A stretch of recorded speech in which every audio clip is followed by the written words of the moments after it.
Eu quero que você imagine uma coisa. Um homem acorda antes do sol nascer. Pega uma enxada, só uma enxada, sem trator, sem bomba, sem defensivo. A terra não tem adubo comprado. A semente é guardada numa latinha de ano passado. E no fim da colheita, o celeiro fica cheio, cheio de verdade, cheio de comida.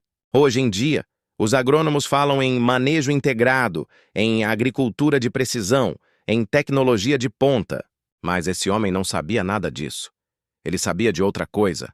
Ele sabia de segredos que a gente foi esquecendo aos poucos, um por um, geração após geração.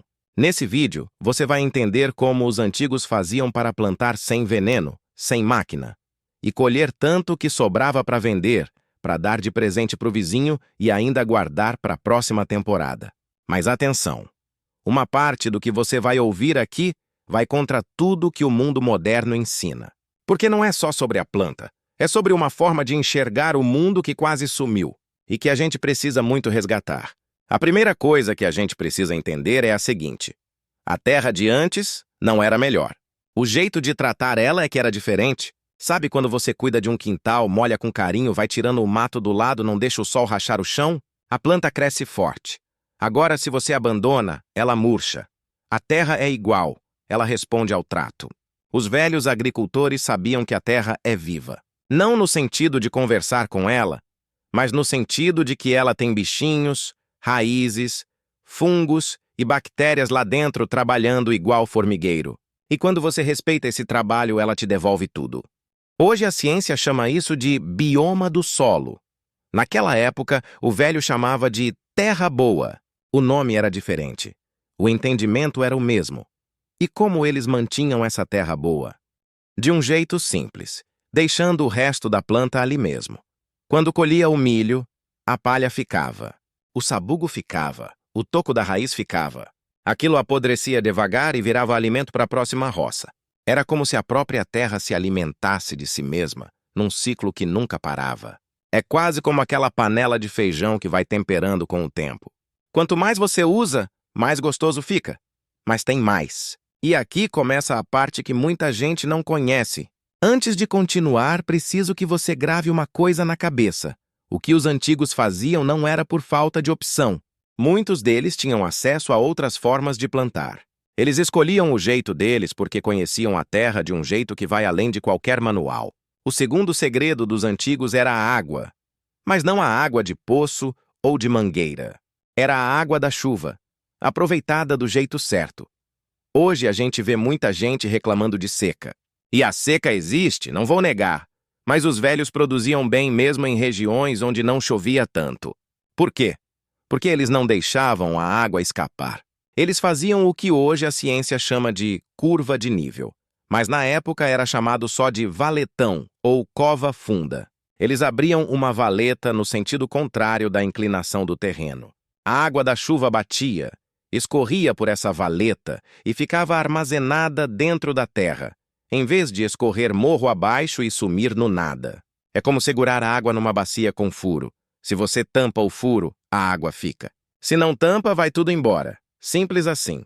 Além disso, eles plantavam em grupos. Milho, feijão e abóbora juntos, o que os índios chamavam de as três irmãs. O milho crescia alto e dava sombra. O feijão subia no milho e soltava nutriente na terra. A abóbora se espalhava no chão e tampava o solo, impedindo que o sol secasse a umidade. Três plantas dividindo o mesmo espaço, se ajudando, cada uma fazendo a parte dela. O resultado era uma colheita maior do que se cada uma tivesse sido plantada separada. Isso não é magia, é inteligência. Uma inteligência que levou séculos para ser desenvolvida, testada e passada de pai para filho. Mas se você acha que isso já é impressionante, espera o próximo segredo. Porque esse aqui vai contra o instinto da maioria das pessoas. Quando a gente fala em praga na roça, o que vem na cabeça? Veneno, pulverizador, defensivo agrícola. A ideia de que todo bichinho que aparece é inimigo e precisa ser eliminado. Mas os velhos agricultores não pensavam assim. Eles sabiam que tinha inseto bom e inseto ruim, e que o inseto bom comia o inseto ruim. Então, em vez de jogar veneno e matar tudo, eles deixavam a natureza fazer o serviço. Por exemplo, a joaninha, aquele bichinho vermelho com pintinhas pretas que as crianças adoram, ela come pulgão. Pulgão é aquele bichinho pequenininho que suga a seiva da planta e vai matando ela aos poucos. Mas se você não usa veneno, a Joaninha fica na roça. E ela trabalha de graça, sem parar, sem reclamar, sem precisar de salário. Sabe o sapo? O sapo come inseto a noite toda enquanto você está dormindo.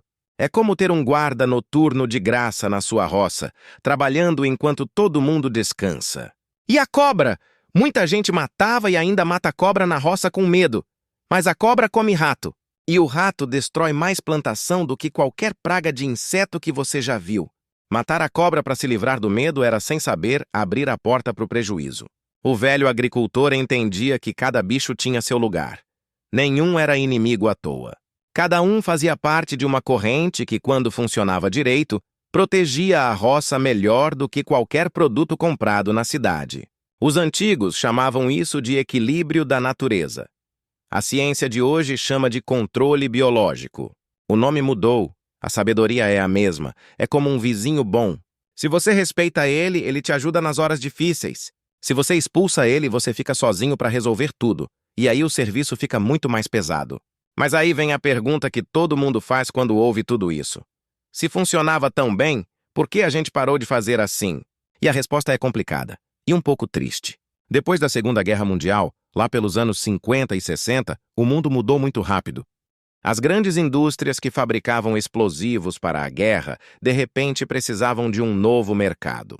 E descobriram que a base química dos explosivos servia também para fazer fertilizante e veneno para a planta. Começou então o que chamaram de Revolução Verde. A promessa era linda, acabar com a fome no mundo usando ciência e tecnologia. E funcionou, em partes. A produção aumentou sim, mas o preço foi alto. A terra foi se esgotando com o tempo. Os rios foram se poluindo. E o conhecimento dos velhos, aquele passado de pai para filho, de avó para neta, na beira do fogão a lenha, foi sendo deixado de lado. Acharam que era coisa de atraso. Que quem ainda plantava assim era porque não tinha evoluído. Mas não era atraso. Era sabedoria acumulada durante séculos de tentativa, erro e aprendizado. Hoje, tem gente com doutorado redescobrindo essas práticas e chamando de agroecologia, de permacultura, de agricultura regenerativa. Colocaram nomes bonitos e modernos em coisas que o seu avô já fazia sem saber o nome, sem ter estudado, sem ter lido livro nenhum sobre o assunto. E o mais curioso é que, em muitos estudos, essas técnicas antigas produzem tanto ou mais do que a agricultura moderna, sem gastar quase nada. Sem depender de insumo caro, de crédito no banco, de produto importado. Tem um senhor de 78 anos no interior de Minas Gerais que planta feijão e milho sem adubo químico, sem veneno e sem maquinário pesado, há mais de 40 anos. E toda safra enche o paiol.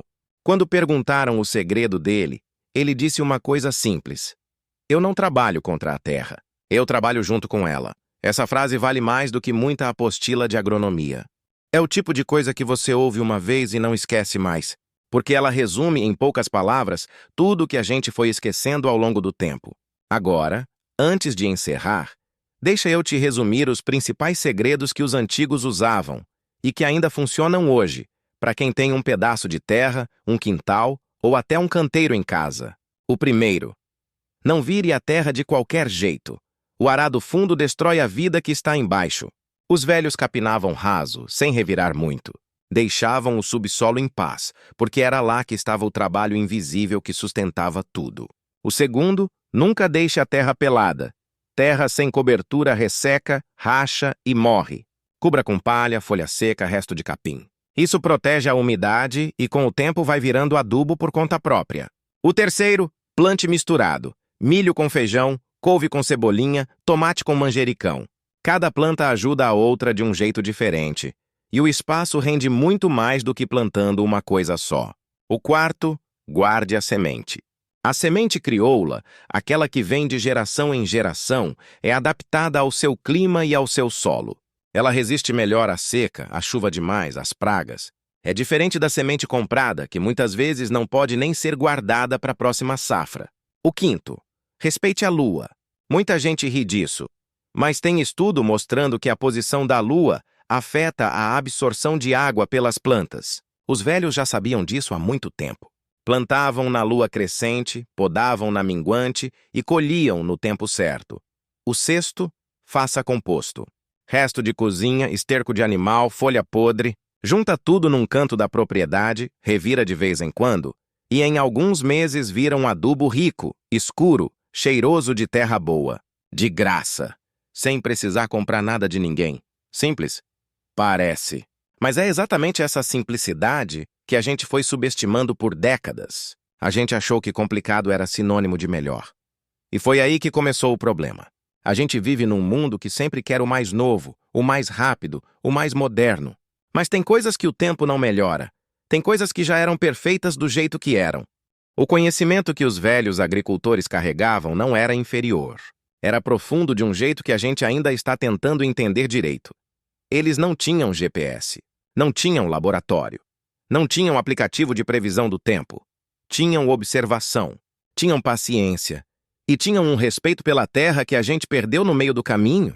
Hoje, quando você ouve falar em agricultura sustentável, em comida orgânica, em roça sem agrotóxico, saiba que não é modismo passageiro. É a volta do que sempre deveria ter ficado. É o reconhecimento de que os velhos estavam certos e que a gente demorou para perceber.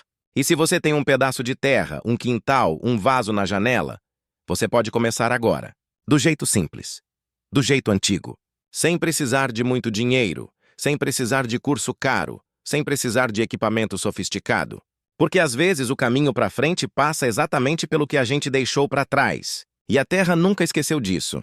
Se esse vídeo te fez lembrar de alguém, um avô, uma avó, um vizinho antigo que sabia tudo sobre a Terra só de olhar, deixa nos comentários. Eu quero saber dessas histórias. Elas merecem ser contadas. E se você chegou até aqui, é porque esse assunto te toca de alguma forma. Então considera se inscrever no canal. Não precisa ser agora, não precisa ter pressa. Mas se o que você vê aqui faz parte do que você gosta, a inscrição é o jeito de ficar por perto. Tem um sininho do lado, aperta ele se quiser. A gente tem muito mais história para contar. Até a próxima.